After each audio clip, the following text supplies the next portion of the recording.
నమస్కారం. జాగృతి టీవీ ప్రేక్షకులకు సుస్వాగతం. దేశభక్తిని రగిలిస్తూ భారతీయ సంస్కృతి విలువలను చాటి చెబుతూ హిందూ సమాజ సంఘటన ద్వారా నూరేళ్లుగా ఒక వటవృక్షంలా ప్రేరణాత్మక ప్రయాణం చేస్తూ వస్తోంది రాష్ట్రీయ స్వయం సేవక్ సంఘ్. ఈ 100 ఏళ్ల పయనంలో మన జాతి ఆత్మ విస్మృతికి గురి కావడాన్ని ఆర్ఎస్ఎస్ ప్రధానంగా గుర్తించింది. ఈ పరిస్థితిని అధిగమించడంలో సంఘ్ పాత్ర ఏమిటి?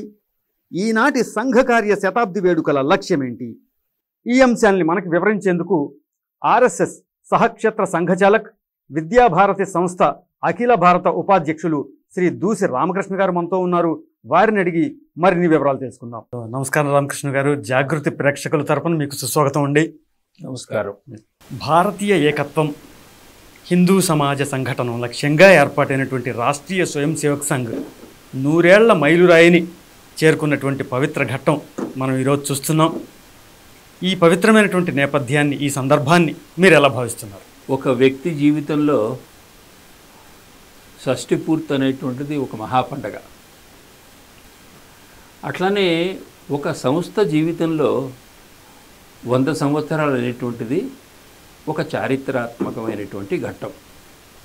ఎందువలన అన్నట్టయితే ఒక లక్ష్యం పెట్టుకొని అదే లక్ష్యం అటు ఇటు చెదరకుండా ఆ లక్ష్యం కోసమని చెప్పి 100 ఏళ్ళు కృషి చేసి తన లక్ష్యాన్ని సాధించుకుంటున్నటువంటి సంస్థ రాష్ట్రీయ స్వయం సేవక సంఘం. కాబట్టి సామాజిక పరివర్తనకి పెద్దపీట వేస్తూ పనిచేసేటువంటి సంఘము ఈ 100 సంవత్సరాల కాలంలో అనేక మైలురాయిల్ని దాటి సమాజం యొక్క విశ్వాసాన్ని చూరగొంది. కాబట్టి ఈ సమయంలో తప్పకుండా ఇది చారిత్రాత్మక ఘట్టంగా భావించి ప్రజలందరి దగ్గరికి వెళ్ళి మనం ఏమి సాధించాము, సమాజం కోసం మనం ఇంకేం సాధించాలి అని చెప్పాల్సినటువంటి ఒక ప్రత్యేక ఘట్టం. కాబట్టి ఈ శతాబ్ది ఉత్సవాల సందర్భంగా మనం అనుకుంటుంది అదే. కేవలము మన వికాసం మాత్రమే కాకుండా సామాజిక వికాసం కోసం పెద్దపీట వేయాలి అని తీర్మానించుకొని ఈ శతాబ్ది ఉత్సవాలు అనేటువంటివి ఒక సంఘానికి పెద్ద అడుగు వేయాలి, అట్లనే సమాజ పరివర్తన కార్యంలో కూడా ఒక పెద్ద అడుగు ముందరికి వేయాలి అనేటువంటి సంకల్పం ఈ సమయంలో చేసుకోవాల్సి వస్తుంది. సంఘంతో మీ ప్రయాణం ఎలా ప్రారంభమైంది? మీ అనుభవాలు, అనుభూతులు కొంచెం పంచుకో. 1959 జూన్ అనుకుంటాను, నాకు 7వ సంవత్సరం. అప్పుడు నేను సంఘానికి పరిచయం అయ్యాను, సంఘానికి శాఖకి వెళ్ళాను. అప్పటి నుంచి ఇప్పటి వరకు గత 66 సంవత్సరాలుగా సంఘంలో ఒక స్వయం సేవకుగా వివిధ రకాలైనటువంటి బాధ్యతలను నిర్వహిస్తూ సంఘం అప్పచెప్పిన ప్రతి పనిని తూచా తప్పకుండా నిర్వహిస్తూ వచ్చాను.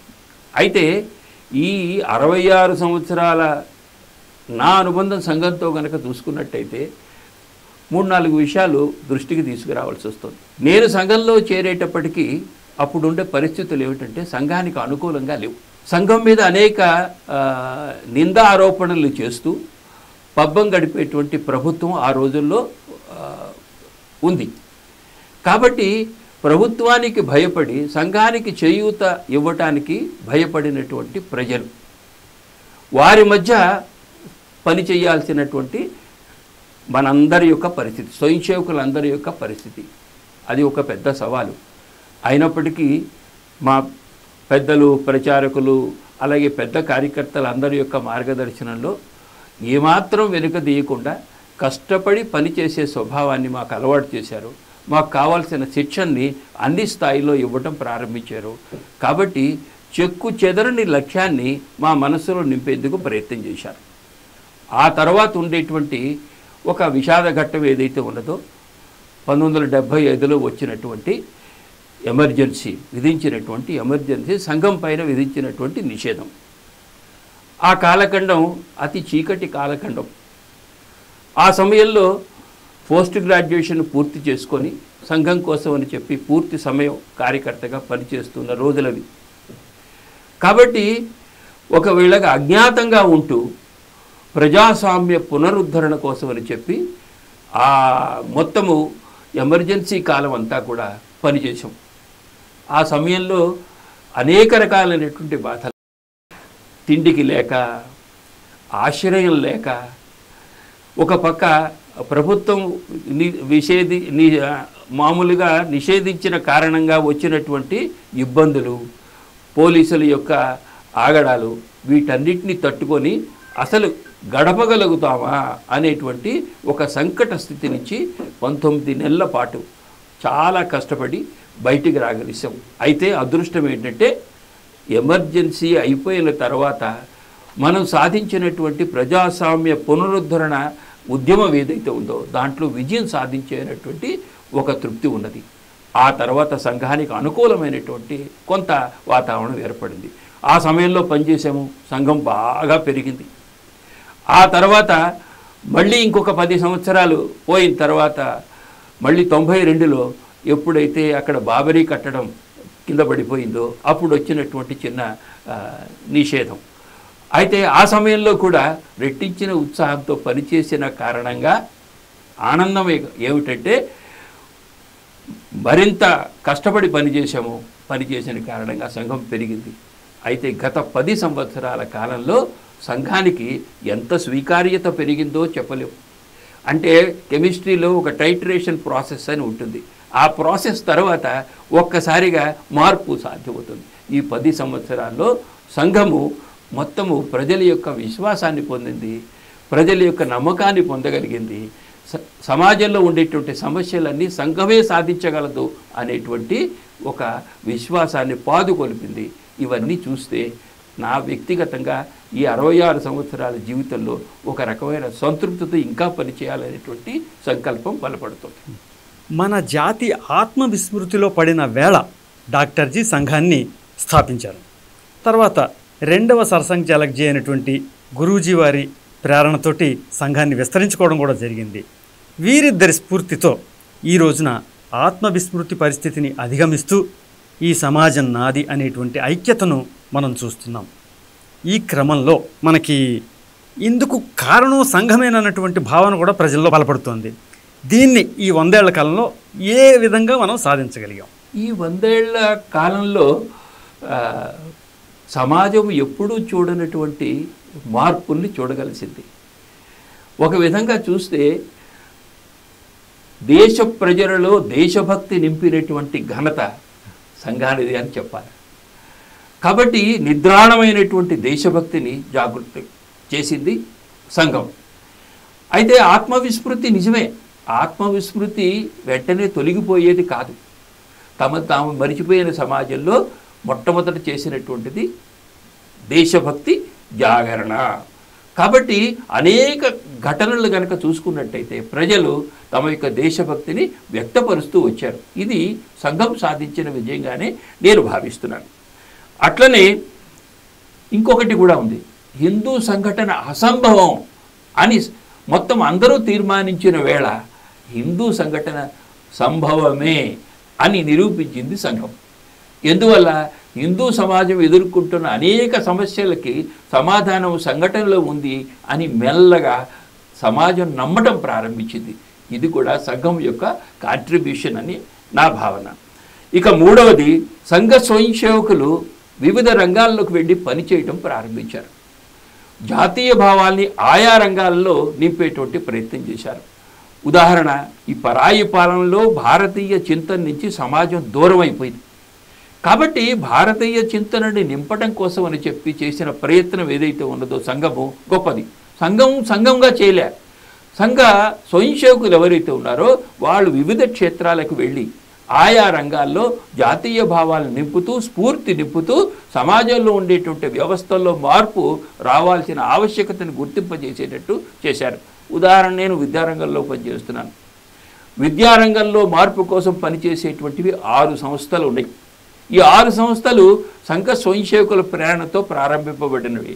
విద్యార్థుల్లో దేశభక్తి, జాతీయ భావ జాగరణ కోసం అని చెప్పి అఖిల భారత విద్యార్థి పరిషత్, అలాగే భారతీయ శిక్షణ మండల్ అంటే భారతీయ విద్యా విధానం ఎలా ఉండాలి అని రూపకల్పన చేసేందుకు స్థాపించబడినటువంటి సంస్థ భారతీయ శిక్షణ మండల్.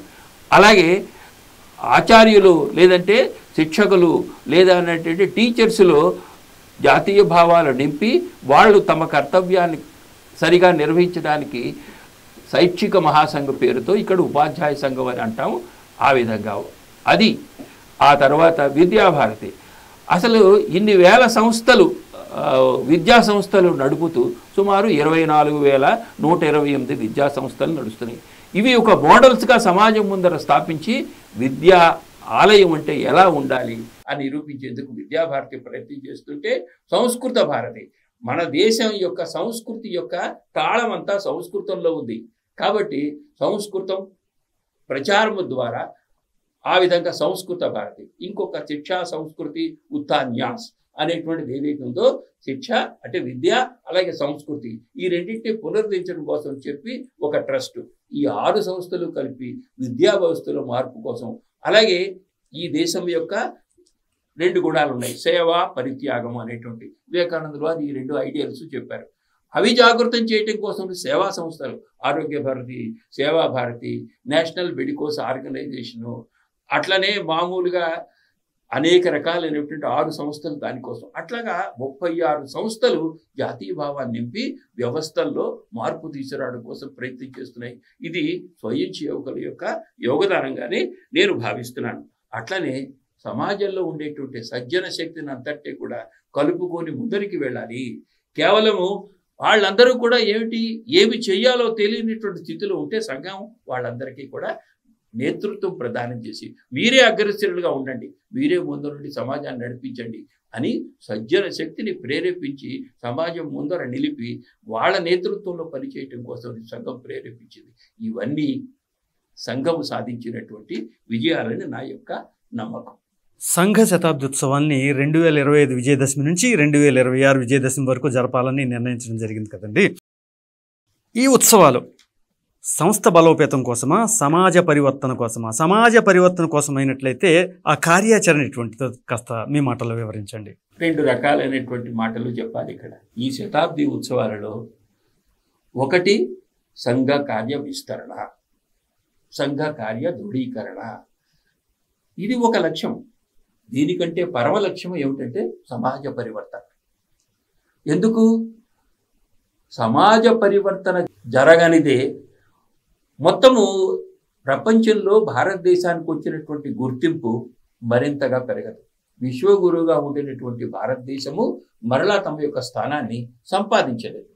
ఈ దృష్ట్యా ఈ సంవత్సరం ఏదైతే ఉందో సైలెంట్గా జరిగేటువంటి పని ఏదైతే ఉండదో సంఘ కార్య విస్తరణ జరుగుతుంది. ప్రతి గ్రామం వెళ్తాం, ప్రతి ఇంటికి వెళ్తాం, ఇవన్నీ జరుగుతాయి. దీంతో పాటు సమాజ పరివర్తన అంటే 3 రకాల పనులు ఉంటాయి. ఒకటి సమాజ జాగరణ, 2 సమాజ ప్రబోధన్, 3వది సమాజ పరివర్తన. ఎందుకు? ప్రతి ఒక్కరూ గనక సామాజిక బాధ్యతని సక్రమంగా నిర్వర్తించినట్టయితే ఈ సమాజము మంచి దృఢమైన సమాజంగా ఉండగలుగుతుంది. ఇప్పుడు మనంతమందికి తెలుసు, భారతీయ సమాజము నేడు ప్రపంచంలో కేవలము ఒక క్షేత్రీయ ఆటగాడిగా మిగిలిపోలే, రీజనల్ ప్లేయర్గా ఉండిపోలే. ఇప్పుడు ఒక వైశ్విక నేతగా ఎదుగుతోంది. వైశ్విక నేతృత్వం ఇచ్చేటువంటి స్థాయికి భారతదేశము ఎదుగుతోంది. దీన్ని మరింత బలోపేతం చేయాలంటే మన సమాజంలో పరివర్తన కోసం అని చెప్పి కార్యక్రమాలు స్వీకరించాలి. అయితే దానికోసం అని చెప్పి ఈ 2 కోసం సంఘం స్వీకరించిన కార్యక్రమాలు 7 ఉన్నాయి.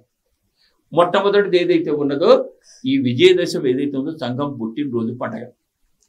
ఈ పండగ వీలైనన్ని గ్రామాల్లో జరపాలి అనేటువంటి సంకల్పంతో ఈ విజయదశమి నుంచి ఒక వారం రోజుల పాటు అన్ని గ్రామాల్లో జరిపేటువంటి ఒక పెద్ద ఉత్సవాన్ని మనం జరుపుకుంటున్నాం. అవి ఆల్మోస్ట్ అయిపోయినాయి. అంటే దీంట్లో ఏమిటి? స్వయం సేవకులు తమ కర్తవ్యాన్ని, సమాజం పట్ల తమ నిష్టని, తమ కర్తవ్యాన్ని గుర్తు చేసుకోవటానికని చెప్పి గణవేషధారులై ఉత్సవంలో పాల్గొనేటువంటి ఒక మహా అవకాశం. అది ఒకటి జరిగింది. అది మొట్టమొదటిది. ఇక రెండవది ఇంటింటికి వెళ్ళి సంఘం గురించి చెప్పడం, సమాజంలో తమ యొక్క బాధ్యతని గుర్తుకు చేయడం. దీన్ని గృహ సంపర్కం. ఎన్ని గృహాలు సంపర్కం చేయాలంటే ప్రతి గృహాన్ని సంపర్కం చేయాలి. 6.5 లక్షల గ్రామాలు ఏవైతే ఉన్నాయో ఆ గ్రామాలన్నింటిలో కూడా ప్రతి ఇంటికి వెళ్ళాలి. ప్రతి ఇంటికి సంఘం చేరాలా.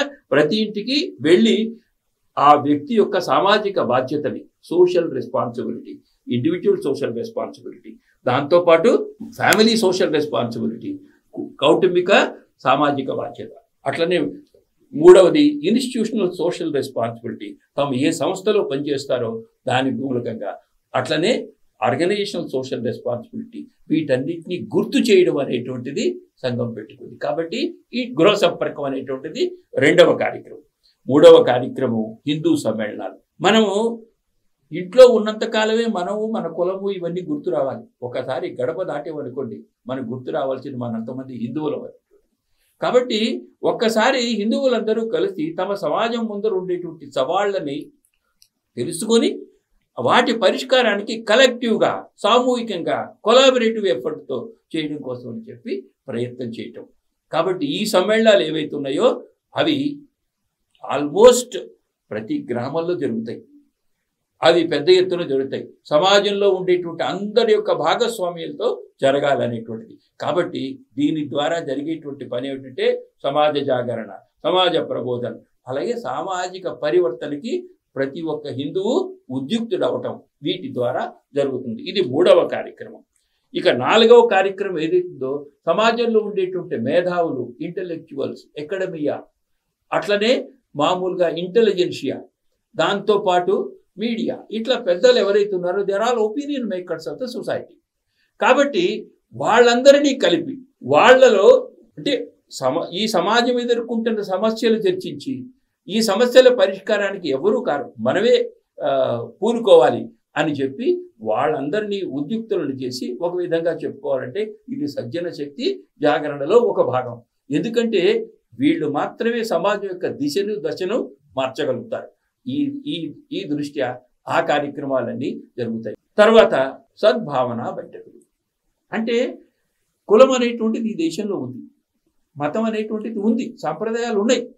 కాబట్టి కుల పెద్దలు, ఈ సాంప్రదాయ పెద్దలు అంతమంది కలిపి మనంతమంది కలిసి హిందూ సమాజం, ఈ సమాజం ఎదుర్కొంటున్న సమస్యలు మనమందరం కలిసి సాల్వ్ చేసుకోవాలి అని ఎప్పటికప్పుడు కలిసి చేసుకుంటూ ముందరికి వెళ్ళాలి. కాబట్టి ఈ యొక్క గోష్ఠులు ఏవైతే ఉన్నాయో ఈ గోష్ఠులన్నీ కూడా చిన్న చిన్న మామూలుగా 3 మండలాల స్థాయిలో ఒక పెద్దది జరుగుతుంటుంది. ఈ విధంగా ఈ కులాలకు అతీతంగా అన్ని విధాల పైకి అంటే పై స్థాయిలో ఆలోచించేటువంటి పని. దీంతో పాటు యువజన సమ్మేళనాలు. సాధారణంగా భారతదేశం యొక్క అదృష్టం ఏంటంటే 50% of the population are 30 years of age. ఈ అదృష్టం మరి ప్రపంచంలో ఏ దేశానికి లేదు. కాబట్టి యువత ఎవరైతే ఉన్నారో వాళ్ళ దగ్గర ఉత్సాహం ఉంది, శక్తి ఉంది.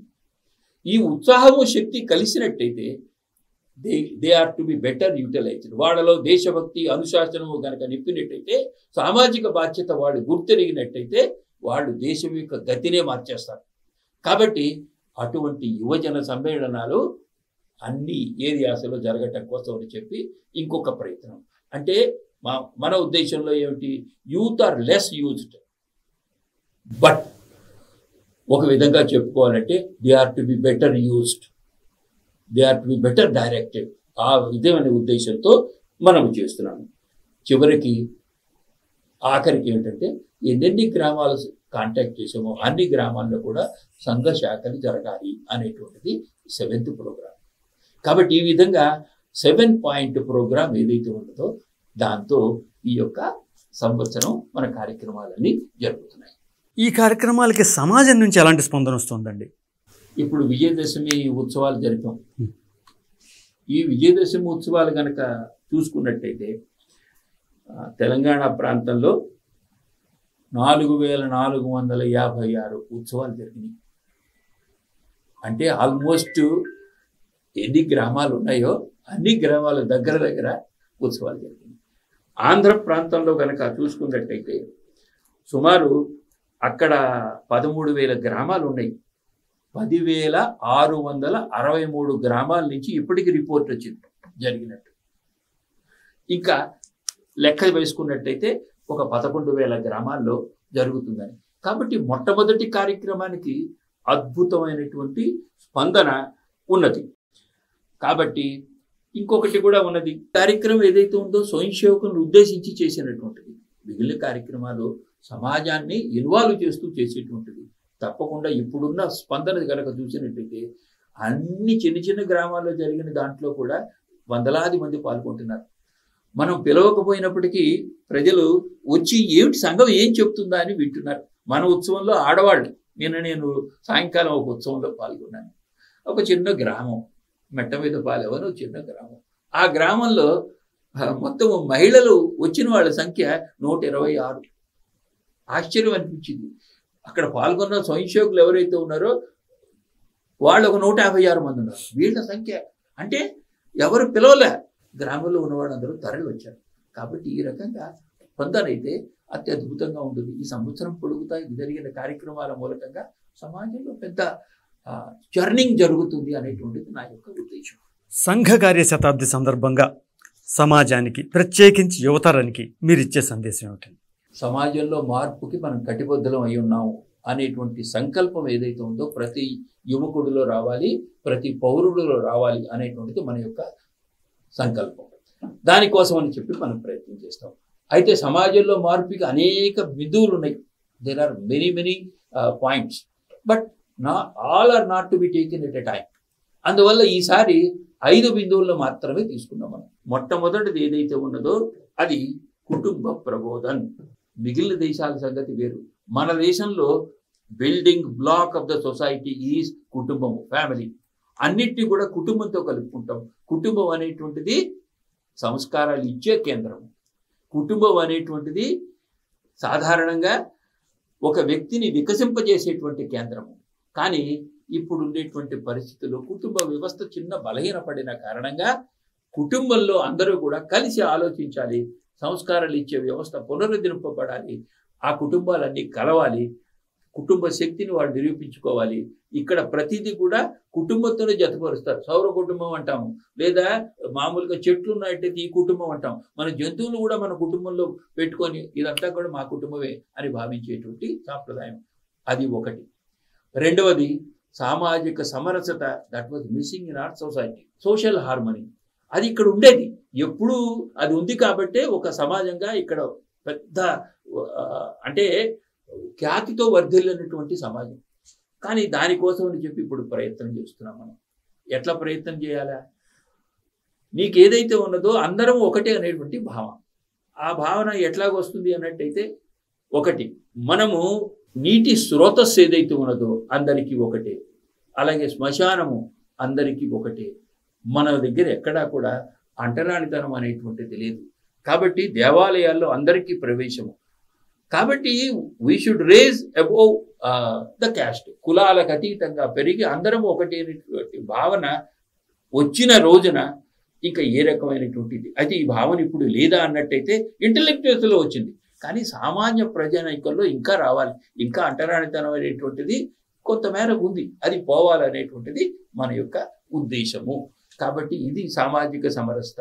మూడవది ఏదైతే ఉన్నదో అది స్వత్వ జాగరణ. అంటే మన దేశంలో ఉన్నది ప్రతిదాన్ని ప్రేమించడం, మన భాషను ప్రేమించడం, స్వదేశంలో తయారైన వస్తువుల్ని ప్రేమించడం, మన వేషధారణను మనము ప్రేమించడం, అట్లనే మన తీర్థయాత్రల్ని మనం పోషించడం, మన దేశాన్ని మనం ఇట్లాగా మనదైన ప్రతిదాన్ని భారతీయ చింతనని మనము గుర్తిరిగి ప్రవర్తించడం. కాబట్టి అది గనక వచ్చినట్టయితే ఈ దేశము ఒక పెద్ద మామూలుగా ఏమంటాం మొత్తం అన్ని దేశాలకి స్రోతస్సుగా మిగిలిపోతుంది. కాబట్టి స్వత్వ జాగరణ, పర్యావరణ పరిరక్షణ. ఇక్కడ పర్యావరణం అనేటువంటిది అందరి యొక్క బాధ్యత, సమిష్టికి బాధ్యత. అందువల్ల పర్యావరణ పరిరక్షణ, జల సంరక్షణ.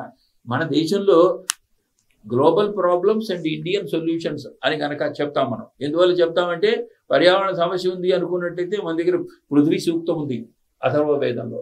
మన దగ్గరేమో జలం సమస్య అయిపోతుంది అన్నట్టయితే మన దగ్గర జల సూక్తం ఉంది అథర్వ వేదంలో. అట్లనే వాయు సూక్తం ఉంది, అగ్ని సూక్తం ఉంది, ఆకాశ సూక్తం ఉంది. ఇవన్నీ ఋగ్వేదంలో ఉన్నాయి. They are all the solutions given to the society. కాబట్టి ఇప్పుడు భారతీయ వాటికి మన దగ్గర సమస్య ఉన్నది. అట్లనే తర్వాత ఐదవది ఏదైతే ఉన్నదో అది నాగరిక కర్తవ్యం. ఇంతకు ముందర యాజ్ఞవల్క స్మృతి, ఇంకొక ఋషి స్మృతి, ఆ కాలంలో ఉండేటువంటి పరిస్థితులను బట్టి ఇలా నడుచుకోవాలని వాళ్ళు స్మృతులు రాశారు. ఈ కాలంలో మాత్రము మనకి స్మృతి రాజ్యాంగం. కాబట్టి రాజ్యాంగం ఏర్పరిచినటువంటి బాధ్యతలు ఏవైతే ఉన్నాయో, డ్యూటీస్ ఏవైతే ఉన్నాయో వాటన్నిటిని సక్రమంగా నిర్వర్తింపజేసేటట్టు చేయటం. ఈ 5 బాధ్యతల్ని సక్రమంగా నిర్వర్తింపజేయటంలో ప్రతి పౌరుడు అట్లే ప్రతి యువకుడు కూడా తమ బాధ్యతను నిర్వహిస్తూ సమాజ జాగరణ కార్యంలో పాల్గొవాలనేటువంటిది మన యొక్క ఉద్దేశం. సో ధన్యవాదాలు రామకృష్ణ గారు. సంఘ కార్య శతాబ్ది నేపథ్యంలో సంఘ కార్య విస్తరణ, సమాజ పరివర్తన, అలాగే 7 అంశాల కార్యాచరణ, ఇలా సమగ్రమైనటువంటి వివరాలు అందించి మాకు ఎన్నో విషయాలు తెలియజేశారు. మరో సందర్భంలో మళ్ళీ కలుసుకుందామండి. ధన్యవాదాలు. నమస్కారం.